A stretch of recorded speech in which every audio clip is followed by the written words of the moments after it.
Sebagaimana biasa, sebelum kita melanjutkan bacaan hadis kita pada malam hari ini, kembali kita berniat iktikaf di dalam masjid ini menunggu salat berikutnya.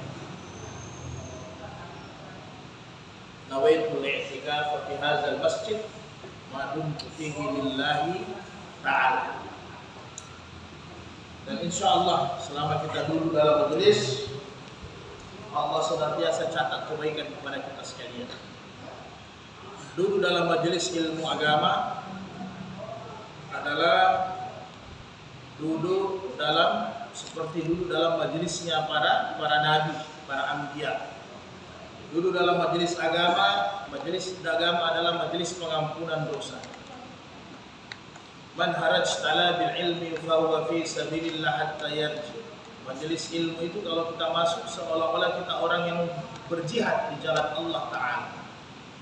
Ya abazar la antagdu wa fata'allama baba min ayatillah khairul laka min an tusalli mi'ata raka'at.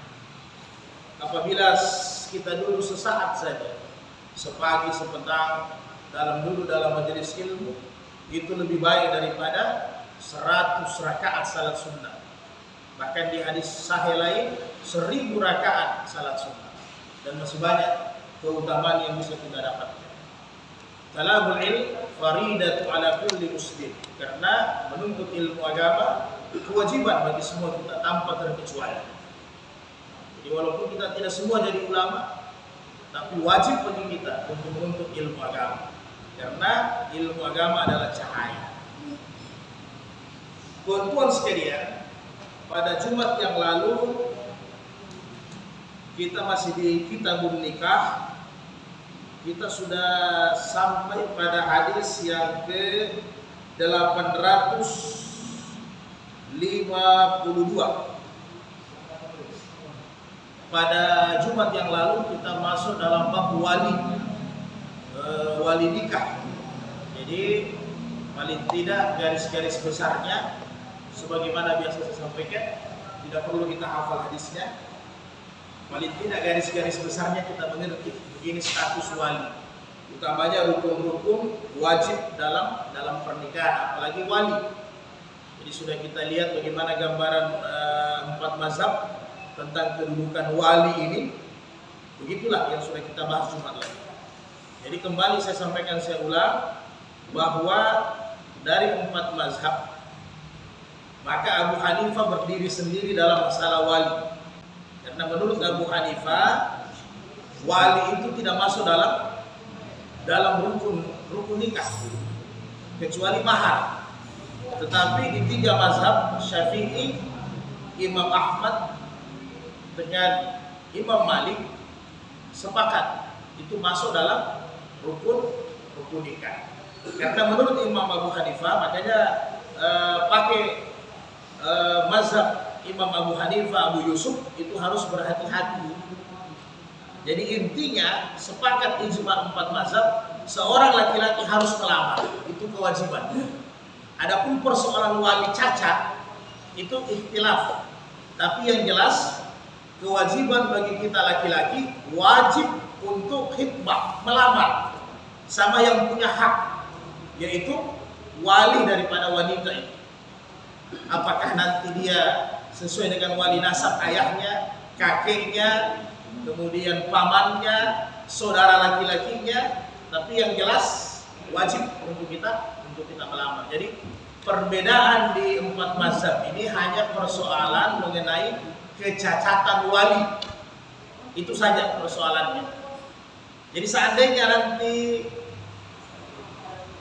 ada lamaran laki-laki, kemudian menurut perempuannya, calon mempelai perempuannya, laki-laki ini secara agama tidak religius, tidak beragama, maka ada ruang untuk wanita ini menolak. Jadi tentunya aturan agama tidak diktator bahwa betul-betul 100% ke wali, ke orang tua, tidak. Ada ruang, tentang ini ada ruang. Karena harus ada ruang, jangan sampai menurut wanita laki-laki ini tidak sekufu, dia punya hak untuk memberikan usulan. Nah, disinilah persoalannya Abu Hanifah masuk.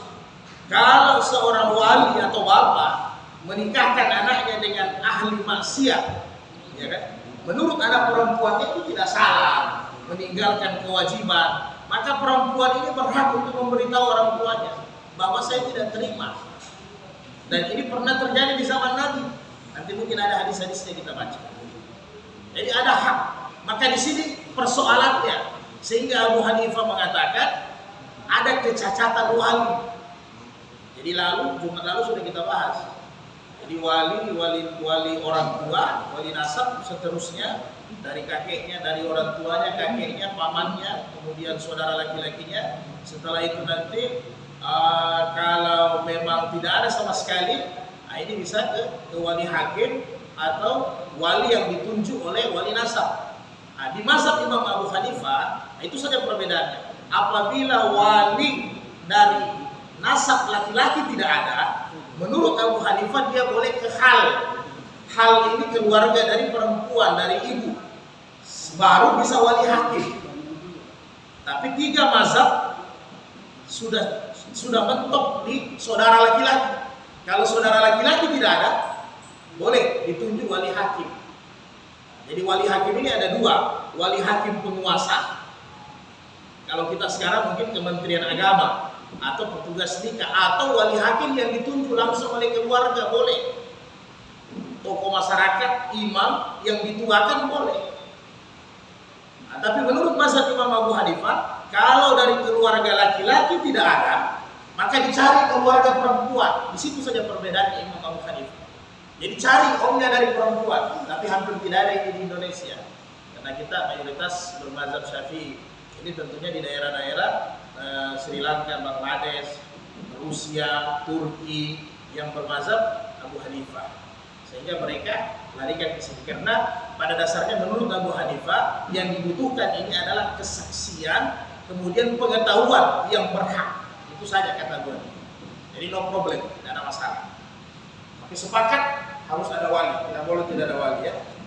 Jadi kalau ada sekarang memakai bermazhab Abu Hanifah, makin bermazhab Abu Yusuf, tapi laki-lakinya tidak melamar, ini mahlul, fasad, ini sudah zina, tidak boleh. Karena laki-laki harus melamar dulu. Nanti persoalannya bagaimana itu lain cerita, ya. Persoalannya uang panai, mahar itu lain cerita. Nah, jadi melamar dulu kewajiban. Jadi demikian tuan-tuan, kita sambung pada malam hari ini, kita sampai selesaikan nanti nikah mut'ah.